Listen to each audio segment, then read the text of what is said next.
Hello everyone, welcome to Screen Scream. I'm Viola. In today's show, we're going to talk about 4 movies that contain positive thinking. And some of them might sound like a very negative movie, but actually the message it delivers is very positive.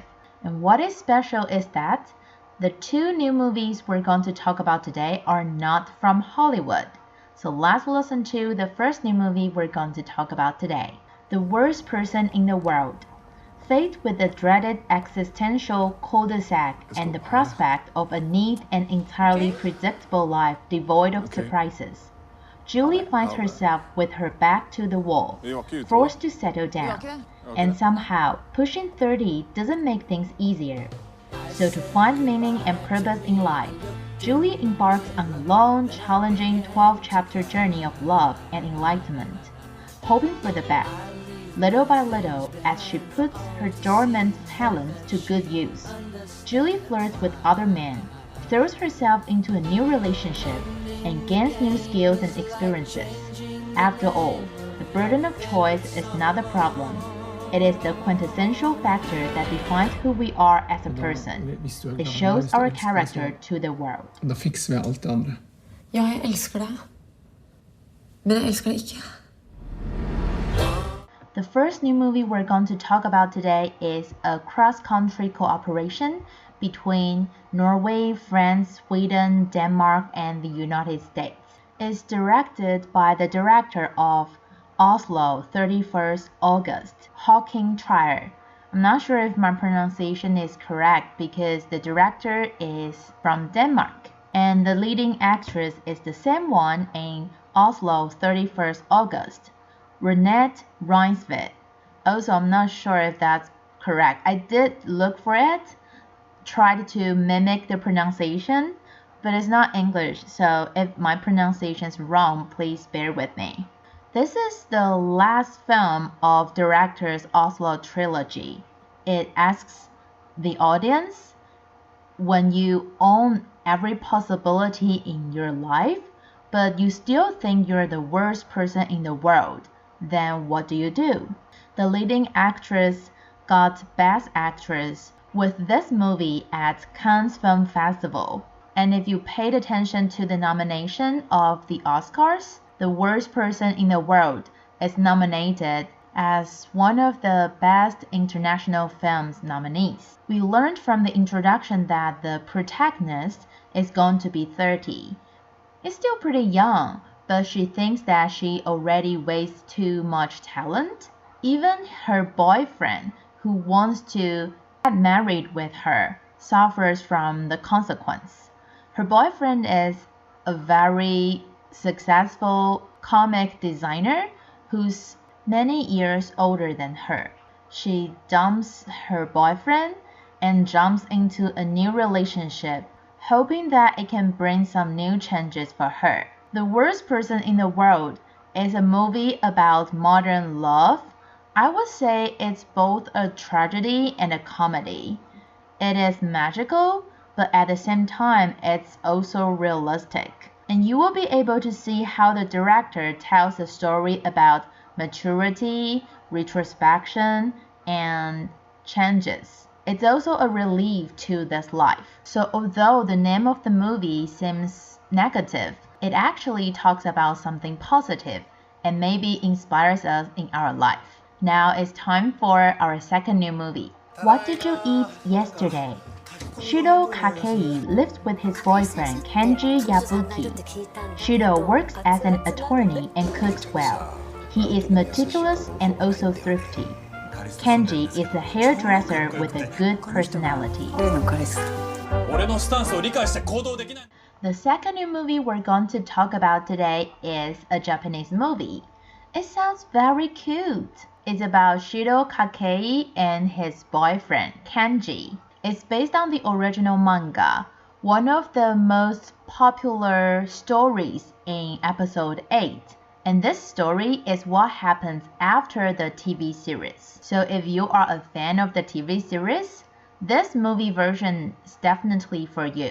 The story is adapted from a popular boy love manga, and the cast and crew for the movie are the same as the one they used for the TV series. There were already more than 1 million people who have seen the movie. They've earned more than 1.3 billion yen box office. So the story basically starts when they want to travel to Tokyo as a birthday present. They have very good time indeed, but one of them says something very surprising for the other person. I really doubt what it is because from the introduction it sounds like they are a very sweet and cute couple. And from the title of the movie, What Did You Eat Yesterday? What if one of them tells the other person that he's having an affair with somebody else?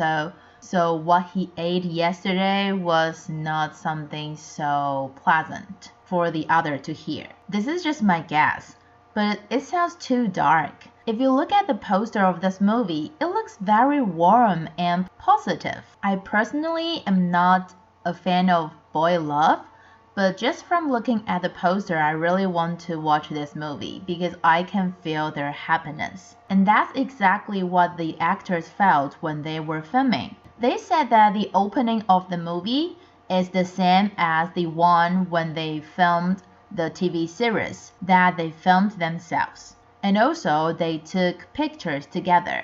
So after that period of time in Tokyo, both of them felt the happiness of the characters. And that's something impressive during shooting. So the two leading actors basically walk around Tokyo just to film the most natural shots of a couple dating, traveling together. So it sounds like a very sweet movie to watch. And now it's time for Top 007. Before we move on, let's review what we had from last week first. Top 3, The Kingsman. Top 2, Spider-Man No Way Home. And top 1 was Sing 2. How about this week's top 7 to top 4? Top 5, Drive My Car. Scream.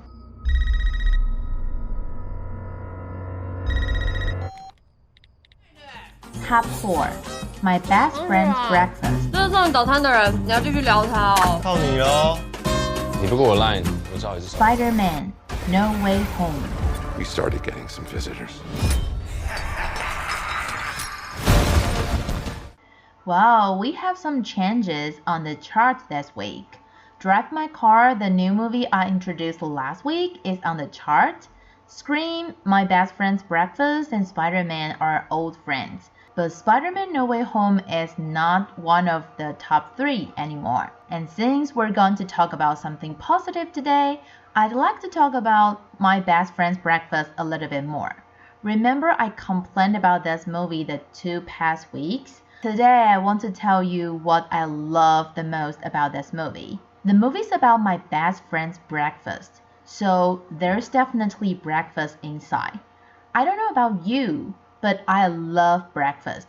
I mean, I'm not a person who eats breakfast every day, but if I have chance, like breakfast, lunch, and dinner, and if you let me pick, I would eat breakfast every meal. Because breakfast is the best. There's a breakfast shop around the corner of my house that used to be 24/7. That was awesome because I can eat breakfast at 10 p.m. But now they just go back to regular breakfast shop work hours. What a pity. But like there are a lot of different flavors of rice bowls in the movie My Best Friend's Breakfast. You may say, oh, in Western culture, we don't really eat rice bowls a lot. Well, if you ask me, I love all kinds of eggs. Scrambled, sunny egg, boiled, but my favorite is Benedict. If there's Benedict on the menu of any brunch restaurant, I would definitely order it. I just love it. So I don't know about you, but I personally love breakfast. And if you are also a person who loves breakfast, you need to watch My Best Friend's Breakfast because you will be super hungry after watching it. And now it's time for our last section, top 3 to top 1. Top 3, Death on the Nile. When you have money, No one is ever really your friend. Jackass Forever. Welcome to Jackass! 3, 2, 1. Top 2. Sing 2. Clay Calloway is a recluse. No one's seen him for 15 years. I'll give you 3 weeks to get this show up and running. Top 1. Moonfall. There's no need to panic. I'm not crazy! Why are they lying about all this? Wow, there are 3 new movies from top 3 to top 1 this week. Death on the Nile, Jackass Forever, and Moonfall. And do you remember that I said today we're going to talk about movies that are positive, but the names might sound negative. So today we're going to talk about Death on the Nile. You may think how death can be positive. Well, I'm not saying death is positive, but if there's a detective solving the crime, wouldn't you call it positive? I'd say yes. So the story of Death on the Nile is Detective Poirot solving the crime once again. The murder this time is very strange. There are many weird places, and whenever you think you know the answer, there are more twists. The director likes to dig the dark side of humanity. He believes that as long as you've experienced psycho lovers, you will be able to relate to the situation and setting in the novel. And that's the reason why he said this episode is not just solving a crime, but also taking the audience to explore a dangerous triangle relationship and the complicated twists behind it and the dark side of humanity. Although this is an old story, the director used a brand new angle to express this classic. The movie is based on Agatha Christie's novel of the same name. It was published in 1937, so it was really long time ago. It's more than 80 years already, but it's still a very popular work.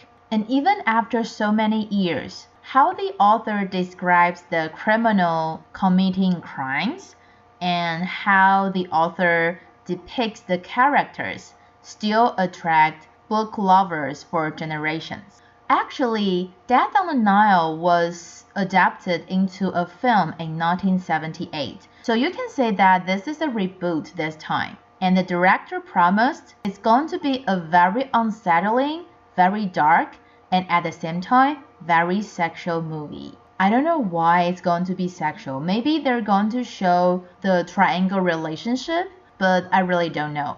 I have friends who bought the novel just because they want to go to see the movie. So I'm pretty sure if you're a book lover and you like Death on the Nile, you may want to watch the movie. And that's all the time we have for today. Hope you like the show and carry the positive thinking along with you during the weekend. I'm Viola. See you next week.